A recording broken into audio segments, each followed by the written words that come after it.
Good morning, and thank you for joining us. You are joining us with Coffee with Cody Byrns. He's an international speaker and author. We want to thank everyone for joining us. Thank you. We have a board member, Mr. Kevin Keenan, joining us. We're really thrilled to have all of you here today. This is a series that will continue into 2022. I want to say thank you to Kristen.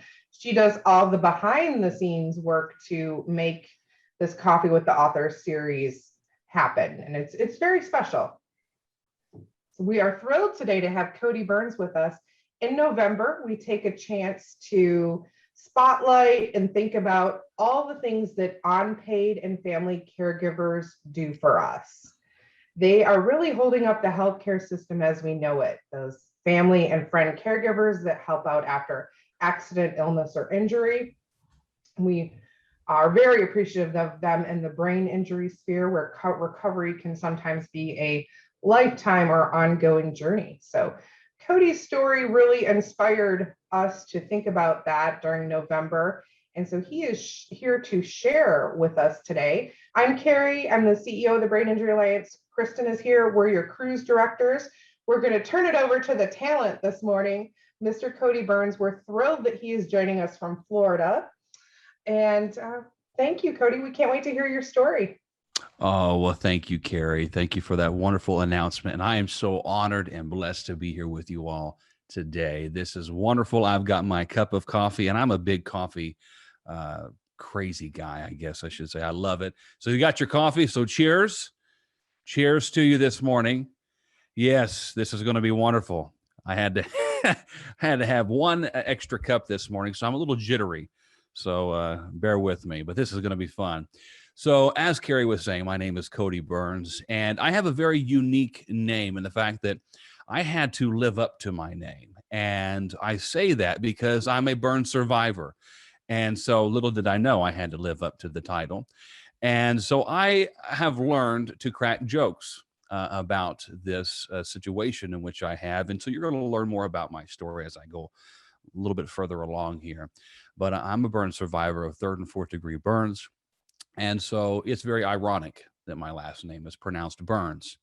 And here I am, a burn survivor. And so I always tell people that God has a sense of humor. And if you don't believe me, go to Walmart and watch People. And it's amazing what you'll find out. And I don't mind laughing at my condition. I really don't. And I don't mind if you guys laugh, because I believe laughter is good medicine.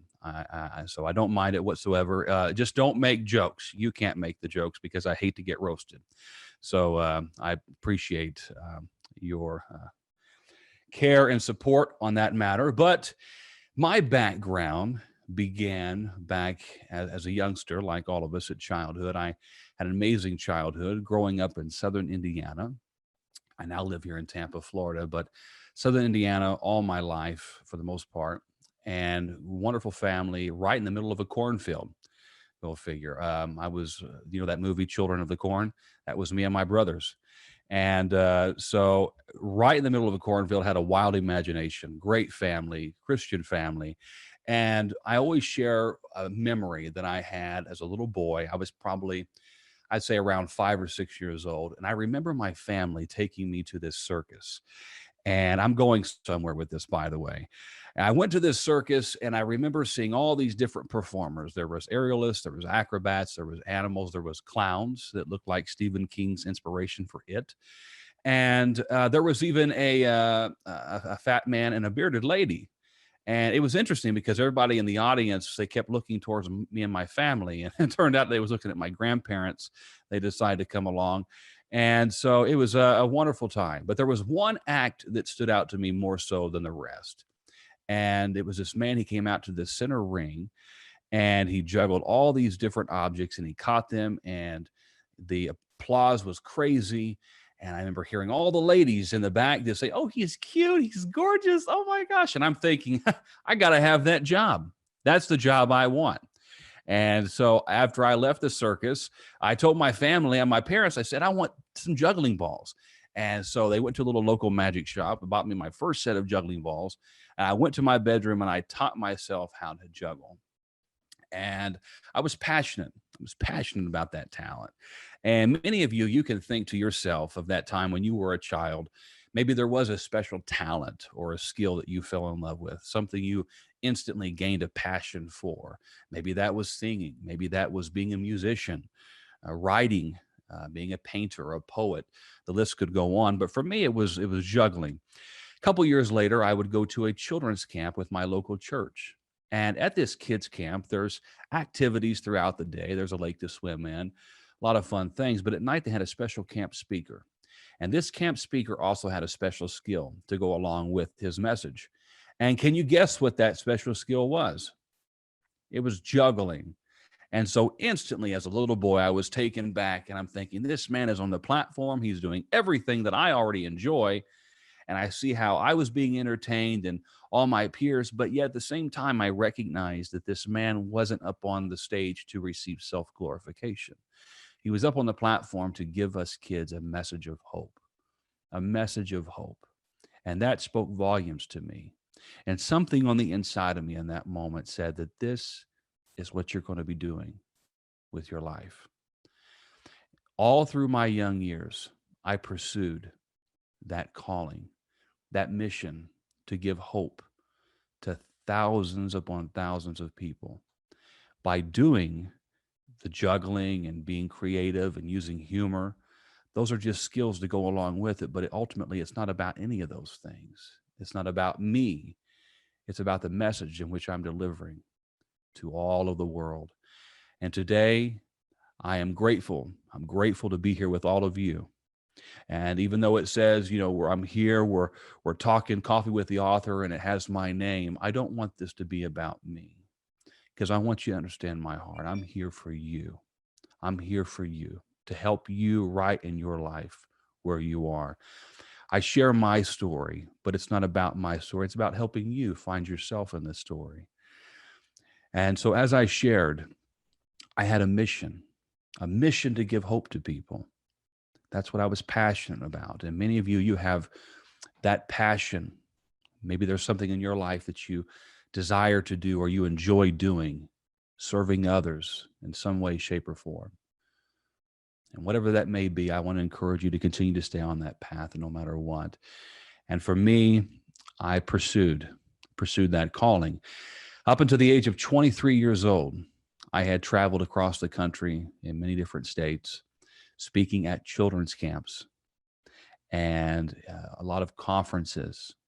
I got to do some circus events. Interesting enough, they were little spot dates is what they would call them. Fly out, do a show, and then fly back home. But at the same time of traveling the country, I was working with children on a weekly basis.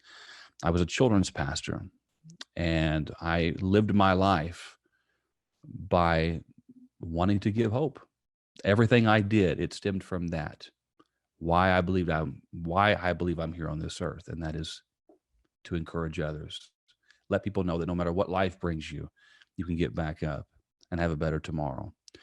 And so at age 23, I was traveling, healthy, doing all these things. In April of 2013, I was in Cuba doing mission work, training leaders and doing the juggling and comedy over there. Had a blast. It was starting to take off international. And then in May of 2013, my life as I knew it would come to a complete stop. Complete stop. And I think there's many of us here in this group and many in today's world that have found themselves at a moment in time in which their life came to a complete stop. Everything that they were doing suddenly was no more. The world was moving on, and yet here you are stuck in a difficult circumstance. Stuck. In 2013, my life was stuck. It stopped. Everything. I was driving. It was on May 31st, 2013. I'm driving. It was on Highway 41 headed south in Princeton, Indiana. Princeton, Indiana is the southern part of the state, not too far from Kentucky. But I was driving back to my church office. And everything that I share because of what I received from police reports, first responders, witnesses, But I just remember driving, and then everything goes black, almost as if I didn't exist. And the next thing I know, I'm waking up in a hospital bed to the sound of beep, beep, beep. It would then be June 19th, 2013. I'm lying in a bed. I'm wrapped like a mummy, soaking with blood and fluid. And I have this searing pain that I've never experienced before in my life. And I hear my family. And more specifically, I hear my mother. I hear her voice.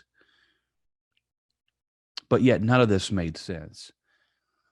And as I'm trying to comprehend what's going on, my mom, she begins to explain to me that, Cody, you are here in a burn unit in Indianapolis, Indiana.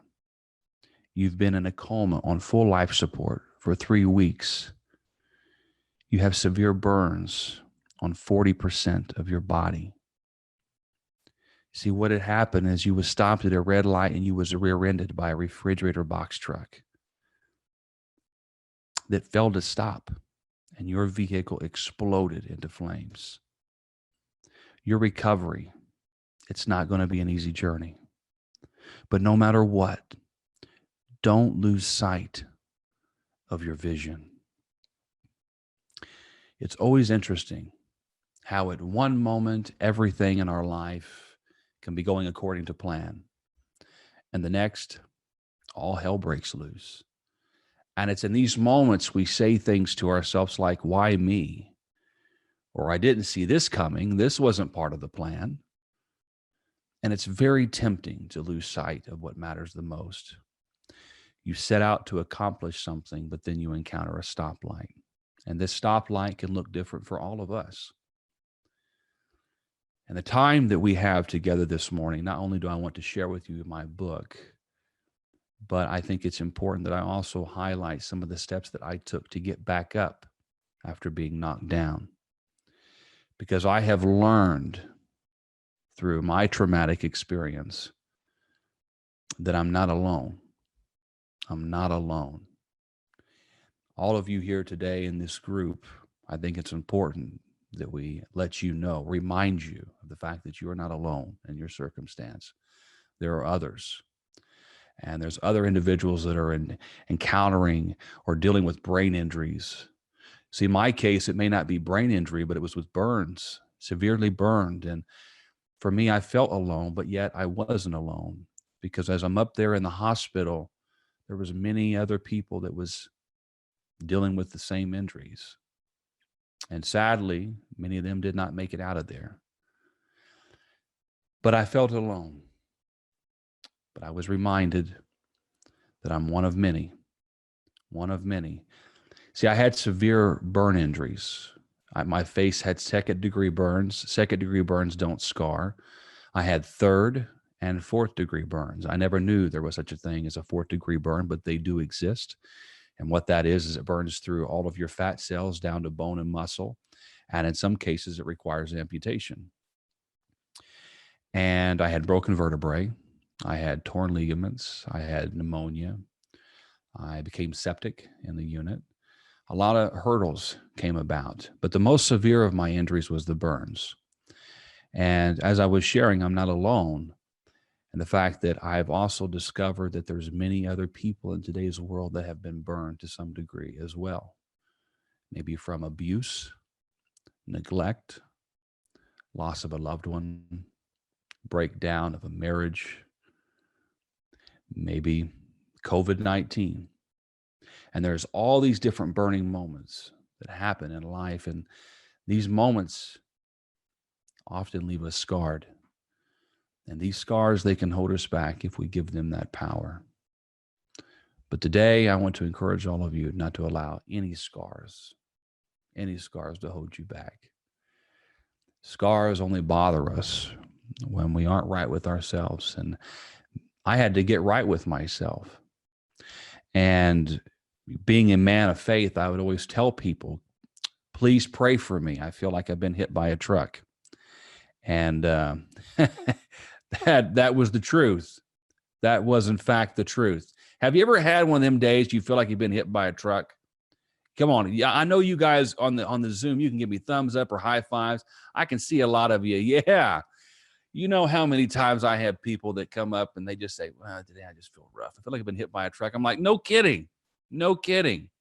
Hit by a truck. My goodness gracious. People's crazy. You know, as a burn survivor, I have a lot of fun cracking jokes. One of my friends who was up in the burn unit, he said, you know, Cody, something that I always tell all the women, this is when he was single, now he's happily married. I don't know if he used this as a pickup line to get with the woman he's with or not, but he said, I tell all the women I'm crispy on the outside, but I'm tender on the inside. I'm thinking, oh gosh, that make you want KFC. Oh dear. All right. Some time for some more coffee. All right. Y'all sticking with me? Awesome. I always think it's fun to bring in some humor. If you find it funny, it's warped. God help me. Being 40% burned as a burn survivor, I've now found out that I get 40% off at the crematoriums. So whenever I become, a lot older in age, or whenever God decides to take me home, got a discount. Anyhow, moving on. So when all this went down, it was very difficult. Difficult, not just for me, but for my family, for all of my loved ones. As I shared with you, it was June 19th, whenever I came to out of this coma, to only be told all of these things. My life as I knew it was no longer going to be the same. And I was in the burn unit for a total of 2.5 months. And then I had to go to a rehab center, and I had to relearn to walk. I had to relearn to use my hands, use the restroom, all the basics. I was in there for 6 weeks, constantly monitored by nurses and doctors. And I'm so grateful for all of our medical professionals, therapists. And if you, who here in this group today, by a raise of hands or a high five, are a professional that helps the support and healing process of patients, thank you so much for what you are doing and what you're providing, because it makes a tremendous difference.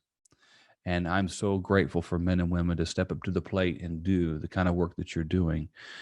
And up in the rehab that I was at, it also specialized in helping brain injury patients. And so although I don't have those particular injuries, I can tell from an outward perspective of how that is so important. And I made a lot of friends up in the unit, in the rehab center. And so I was in that rehab for 6 weeks. I then had to go to outpatient physical and occupational therapy up at the burn unit for almost 2 years. And it was nonstop, many surgeries, many hurdles. But through all this, I had to wrestle with my faith. I had to get better because, mind you, before all this happened to me, I was traveling the world and giving hope to people. My audience, more so at the time, was working with children. And it dawned on me that all these little eyes were watching me. And this hit home. I'm up inside of the rehab center. I'll never forget it. I was given a large garbage bag from a kids' camp in Oklahoma City. Inside of this garbage bag, there was hundreds of get well cards. All these kids, they was writing, we're praying for you, get well soon. People knew about what was going on with my injuries because my family had made a Facebook page, and they was updating everybody on a daily basis of what was going on in my life. The news of this story spread like wildfire, and it was probably, they would still all say it was probably one of the worst accidents that they've ever seen in our community. But I got this garbage bag full of get well cards, And as I begin to read them, I begin just to weep and just think to myself, why am I doing what I'm doing to begin with?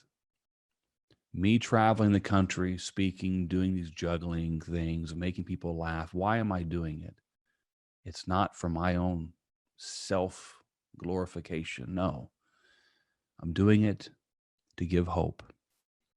And all these little kids, they're watching my response.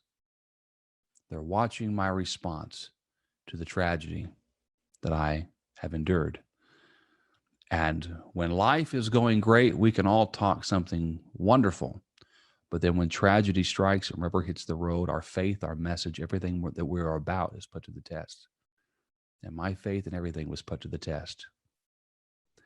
So I had to really practice what I preach. I had to get back up after being knocked down. And I did that. I did that with the help of the community around me. Thanks to the medical professionals, the therapists, my family, mentors, and leaders, we need a good community to be there for us in those troublesome times. I'm going to dive a little bit more into that here in just a second. But in the meantime, I want to show you guys some photos so that you guys can kind of see briefly. Some of you may be aware of what I did prior, but here's some photos before the wreck. Some of the events that I got to do. Had a lot of fun doing those things. And then on May 31st, the sheriff's office took hundreds of photos of the wreck. And I'm grateful that they did, because a lot of times I'll be out in public and people have no idea that I have endured the injuries that I have, because a lot of my scars, they can be hidden. But I'm grateful that I have these photos. So some of these next photos, they are a little graphic, just to kind of pre-warn you, but they kind of set the stage to show you what I encountered. And so, of course, there we go. So this is the refrigerator box truck that hit my Dodge Durango. I'm actually inside of this Dodge Durango. And when the first responders came to the scene, just by the look of it, just by the looks, they said I was dead. They had already called the coroner. They'd already called the coroner. But somehow or another, they saw my hand move and they began to change their plans. And if you can see on the lower left-hand photo, if you look very carefully, you can see my hand on the steering wheel. And that was the hand that they saw move. And that little bit of movement changed everything for me. And I love using this as an example, because there's many people, once again, that have found themselves at stoplights where their entire life as they knew it changed in an instant, and they have found themselves trapped in a difficult circumstance. But a little bit of movement can go a long way. It certainly did in my situation. And so I say that to all of you. Maybe you find yourself in a difficult situation this morning.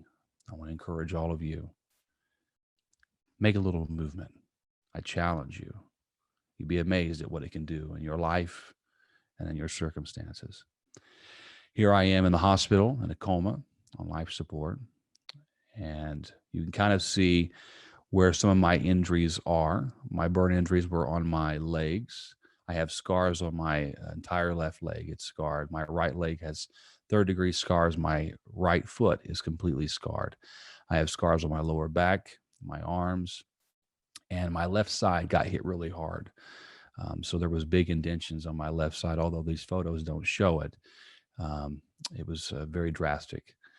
Here I am going in and out of rehab, relearning to walk, trying to get back to living life again.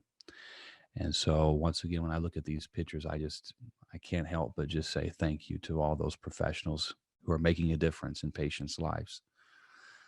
And there I am walking out of the in-state rehab 6 weeks later. And they even told me, they said, Cody, you're not going to walk out of here without a walker. And I said, oh, really? And I wanted to prove them wrong. And so it made a difference. And I was able to walk out of there without a walker. And then the photo to the right, it is a photo of me presenting to my local church just months after. Although my recovery was not yet done, it was still the beginning. but I was grateful to be able to say a thank you to all those that have been praying and supporting me. So I want to share with you guys, because I know time is ticking away, three steps that I often will share with medical professionals and groups. And I love acronyms. And this is, CPR. Let's reactivate our lives. We've all found moments where our life is just maybe out of it at times, and we just need a little rejuvenation, get the blood flowing again. And for me, back in 2013, it was a lot. And as I shared, I had a community that was there for me, supporting me and encouraging me. And I would not be where I am today if it hadn't been for those individuals that were motivating me, getting me out of the bed each day, pushing me, and helping me through all this. I needed people. And just as I needed people, we all need a community of people to be there for us when life knocks us down. My mother, her words, as I share with you in this story, she said, Cody, don't lose sight of your vision. She let me know your recovery is not going to be easy. It's going to be long, but don't lose sight of your vision. We all need people in our life to remind us of what's most important. Don't lose sight of your vision. Don't lose sight of what matters the most. As a speaker, I am in the reminder business. A lot of what I say, it's been said for years. I share it in unique ways, fun ways, and using my story. But a lot of what I share here today, maybe you've heard it before, but I'm here to remind you, don't lose sight of your vision. I'm here to remind you the importance of community. That's what I love about the Brain Injury Alliance, how they are making these events possible, revealing the community of people that are here to support and heal each other. That's so important. We all need a community of people. And I'm grateful that I did, grateful for my family. And there's many people, they tell me all the time, well, Cody, I wasn't blessed with a close family like you. And I always share with them, the moment you turn 18 or you're in that position where you can start making some steps in your life, kind of taking control, you are in charge of putting that support system in place. There's people out there that love you, that care about you, and they want to see you succeed. Find those individuals, nurture those relationships, and hold on to them. So community, and then patience. This is something I had to practice in and out of the rehab. I wanted my results now, and it certainly didn't happen now. It took years of recovery and many surgeries. And just like anything in life, if you want good things to come about, understand that sometimes that takes time. It takes time. Patience, but you're going to get there. You're going to get there. Then renew your mind. Renew your mind. Our minds, it's important what we're feeding ourselves on a daily basis. If you want positive things to come about in your life, then feed yourself positive things. We are a byproduct of our environment. So if you're in an environment that is not supporting you, encouraging you, lifting you up, it's important that you remove yourself from that and place yourself into an environment that will boost you up, that will encourage you and help you get to the next level. So these three things, take them. I hope they are encouraging to you. Now I want to dive into my book, Renew Our Mind. It kind of goes hand in hand with that, but I'm going to do a stop share on this really quick. All right. There we go. All right. I can see you all too, by the way. All right. So some of you guys got your screens hidden, and I understand that you may be picking your nose, but if you'd like, I would love to see you. I love to see your beautiful faces, because I'm going to start diving into this book that I wrote I wrote it in 2017. It took me about a good year to produce, and I released it back in 2018. There we are. Now I'm starting to see some faces. Oh, yes, that's it. Coffee's getting cold. I'm weird. Like I have to tell you that. I don't like cold coffee. I have to have my coffee hot. When it hits a certain temperature, I'm like, nope, I don't want it no more. Isn't that weird? All right. So my book, Scar Release, breaking free of yesterday's troubles. I was told numerous times after this incident, they said, Cody, you need to write a book. And I thought, well, I'll never write a book in my life. If you would have asked me before the injury, I'm like, no, I don't plan on doing that. But I tell you, it has been one of the most rewarding things of my life. It's been extremely therapeutic in writing the book, but it's also been extremely more so rewarding in seeing how it has helped encourage people. And it's not a long book. It's very conversational. It's not a long read. It's an easy read, but it has helped people. And, it's one of those things that I am grateful to say that I have produced, and is something that will be around even after I'm long gone. And so I wanted to share with you guys what scar release means. Scar release is actually named after a surgical procedure that they do on burn survivors. And it's, for example, I'll just say this with my hands. I don't know if you guys can see, my hand is scarred. And actually, my pinky finger is kind of bent like that. They wanted to amputate 3 of my fingers whenever I was up in the unit. My family said, no, do whatever you can to save his fingers. He juggles. Of course, you could imagine the surgeon's face. They're probably like, really? You're kidding me? And the guy juggles? What is this? So they was able to save him. They don't move like they used to, but I can make the most of what I can do. And that in itself is a message. But the scars on my hands, they had contracted to the point that I couldn't even hold on to a bottle of water. And I remember going in and out of rehab, and the occupational therapist, we'd had great conversations, but yet we would sit there and work day after day trying to get that mobility in my hands. And she said, Cody, you're going to need to have surgery. And so I had to go up to Indianapolis, and I had to be assessed by the surgeons. And the surgeons up there, the burn surgeons, they were also plastic surgeons. And the one in particular, he specialized in hand surgery. And he said, we're going to need to do a surgical contracture release, otherwise known as a scar release. And a scar release procedure is when they go in, they cut the scar at the root, and it frees up the scar, and it allows you to be mobile again. But a scar release procedure does not remove the appearance of a scar. It allows the mobility to move with the scar. And that's really what I want to teach out of this book, is to take that analogy or metaphor, if you will, however you want to say it, and break that down, because there's a lot of people in today's world, they have been scarred over different joints in their life. Maybe that is back in their childhood. Maybe that's been in their past marriage, or maybe a current marriage. Maybe it was a loss of a loved one or a job loss. The list could go on. But these different joints, if we're scarred in those areas, if they're not properly dealt with, they can limit us in our mobility and how we function in our life.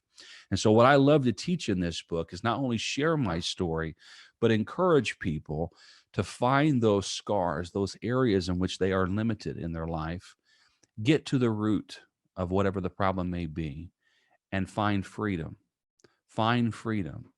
And even though there's scars present, because like I said, a scar release procedure, it doesn't remove my scars. It allows me to move with the scars. And so, yes, I have scars, whether they are physical or emotional. Scars are permanent. We can't change the fact that we've been hurt in such a way. However, we can change the fact in how we move and function in life. I control the scars, so the scars don't control me. That is powerful. That is powerful. And for me, for example, in finding freedom, one of the greatest things I had to do was practice forgiveness. Practice forgiveness. Because mind you, my injuries did not come about because of my poor choice. It came about because of somebody else, because of their poor choice. So I had to practice forgiveness of this individual that hit me in that refrigerator box truck.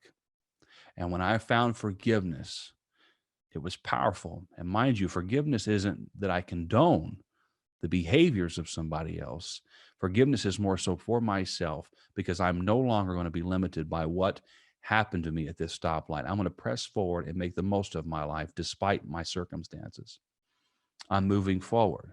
And I show off my scars proudly, because it opens the door for me to further give that message I've always wanted to give. since I was a child, and that is give hope. Give hope. I'm doing it at a greater scale. At a greater scale. Never in my life did I imagine I would be able to do. I may have hoped and dreamt it at one point, but here I am going on 9 years next May, and I've been able to do incredible things.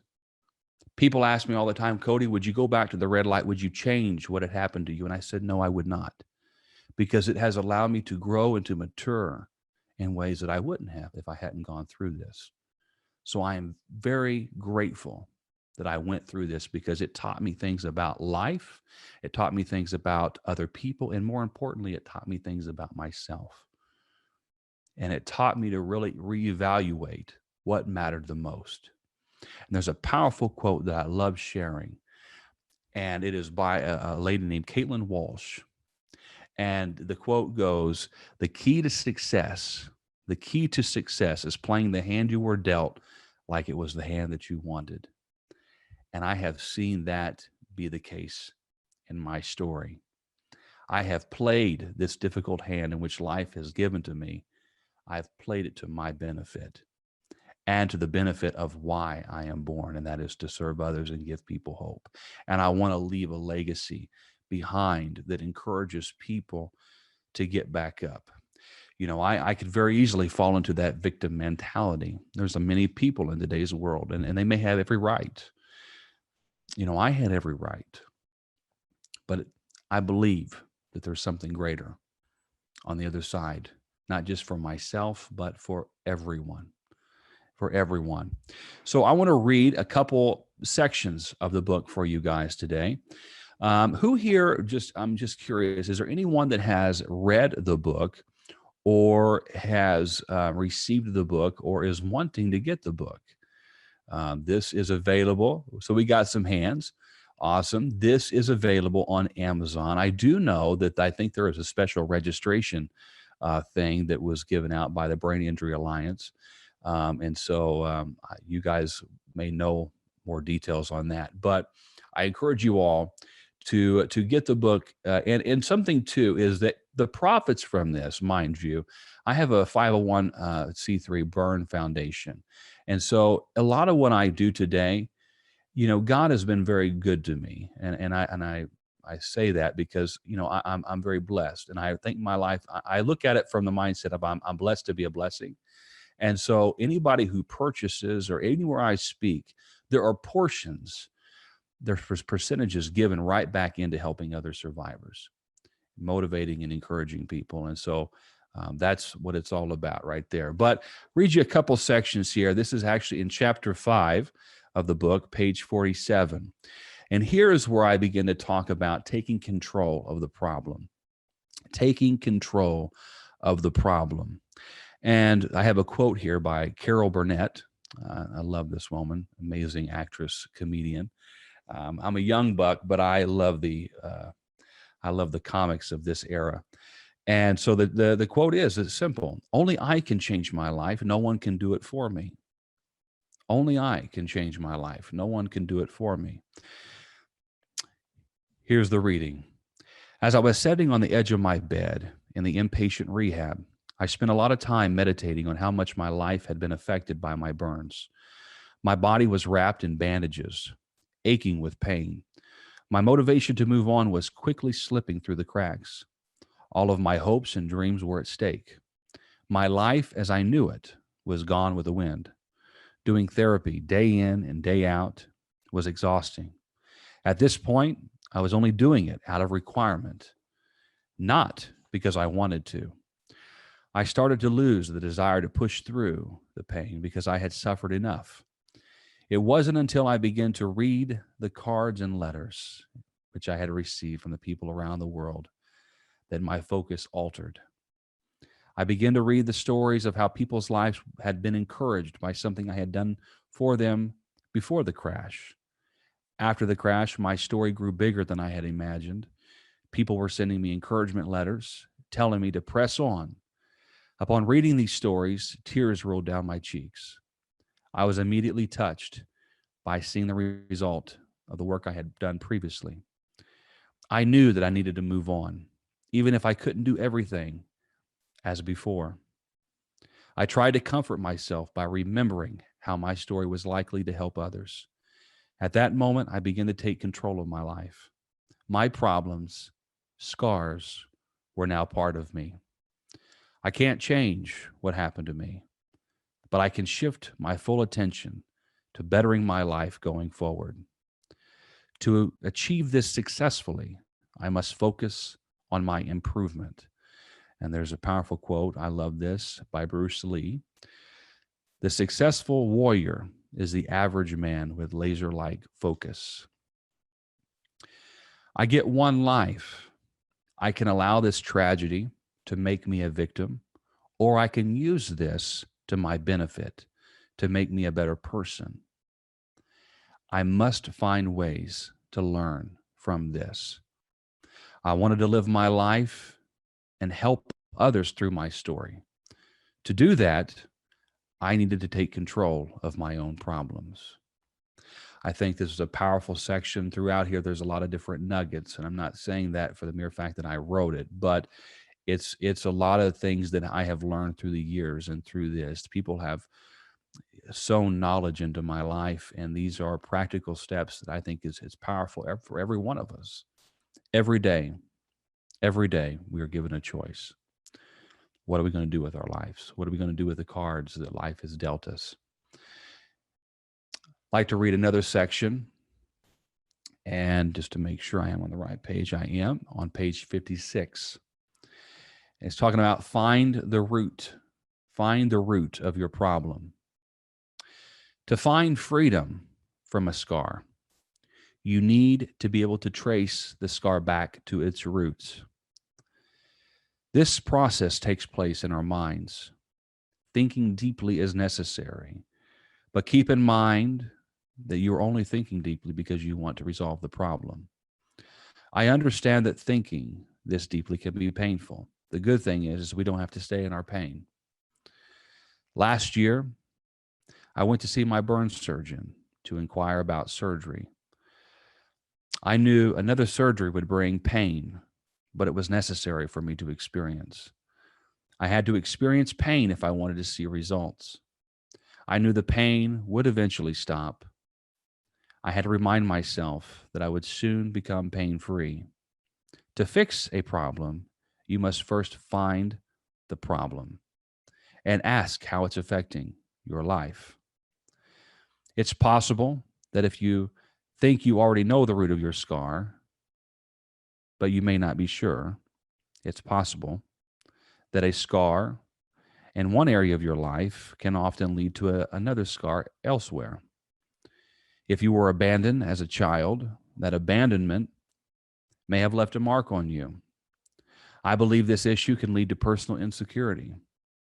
It can cause you to question your self-worth or your identity.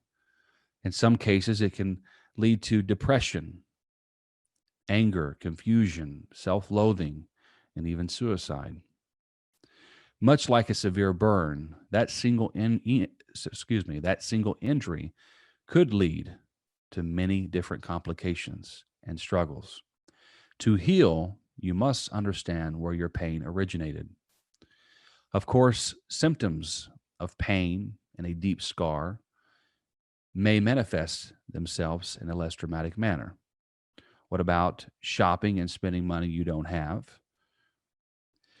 What about the result of becoming a workaholic or seeking approval from different circles of people?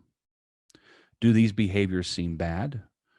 Maybe not in a life-ruining way, but in the long term, we begin to see a pattern unfold. We are longing for validation. It is deep down what all of us want. Whatever form it comes in, it's something that is ingrained into our DNA. We want to feel complete. Sadly, we receive many scars as children. Painful experiences cause painful memories, and they can lead to a painful life. It's also important to understand that people can be professionals at hiding their pain. They are so good at it that many outsiders and even family members have no idea of the hurt that is building on the inside of them. I certainly had my moments. I can be quick to put on a smile and give a good show. Unfortunately, behind the scenes, people don't know when I'm unhappy. When I'm in public, my burn scars, depending on what I am wearing, they aren't seen by most people. They have no idea that I'm a burn survivor because I cover everything up with so many layers. They may see me in the grocery store and not realize my story, in which I still live. They may not be aware that I nearly died in a horrific crash and that I carry massive, painful scars from it still to this day. They don't know the pain I still carry and go through on a daily basis. I try my hardest to push myself so much for people, but honestly, if I walk or stand for 30 minutes, the pain becomes unbearable. The point is, people do not have a clue what others are going through. It's important to show love and respect to those around you. Do you tend to hide your scars? We all hide our pain differently. Just know that it's okay and you are not alone. You are not alone. I think those words are powerful and important for everyone. I'm going to read one more section out of the book, and then we're going to ask some questions, do some Q&A. And this is actually a piece that I am dedicating to one of my mentors who died back in 2019, Dr. Sean Stevenson. Dr. Sean Stevenson. Now, I cannot pronounce for the life of me. I know how to write it, which I wrote it in the book, but trying to pronounce what he was born with, I have difficulty with. So please bear with me. But the section of this is Scars Are an Upgrade. A good friend and mentor, Dr. Sean Stevenson, he was born with a genetic disorder called, that's the word I have a hard time pronouncing, commonly known as brittle bone disease. He is an excellent example of a person who has not allowed circumstances to keep him in bondage. His career has been remarkable and even led him to work in the White House under President Bill Clinton. He and I were discussing the topic of scars, and as we were talking, he began to share how scars are an upgrade. To Dr. Stevenson, his physical appearance is a badge of honor. To kind of set the stage apart from this, Sean was only 3 foot tall. He was only 3 foot tall. He died at the age of 40, and he was trying out a new wheelchair. And in trying out the wheelchair, it went back, and his head had hit the pavement, and it broke his skull. And he had severe bleeding on the brain. And he actually lived in Arizona, in Scottsdale, and he was assisted to the hospital by the help of his wife and friends. And sadly, he didn't make it during surgery. But the man lived an incredible life, an incredible life. And the message that I think is important here is that no matter the circumstance, he still lived his very best life. So to Dr. Stevenson, his appearance is a badge of honor. He has gone through so many hurdles, but remains determined to help others with his mission of ridding the world of insecurities. That was his mission statement. To Dr. Stevenson, he is someone who has risen above challenges. He doesn't allow them to hinder his goals in life. His confidence and strength came about because of his hard work and outlook on life. Yesterday's troubles can bring about tomorrow's respect. It's all a matter of how you handle yourself today. That's what will make all the difference. So I leave you with that, is that how are you going to deal, once again, the cards that life has dealt to you? Maybe you're scarred. Maybe you have injuries that a lot of people may not understand. You do. But it's important to not allow those injuries to keep you in that victim mentality. Today, I'm here to remind you to snap out of it. There is a beautiful life worth living. And if you play your cards right, you will see the beauty of life. And that beauty often comes from being able to be a blessing to somebody else, serving others.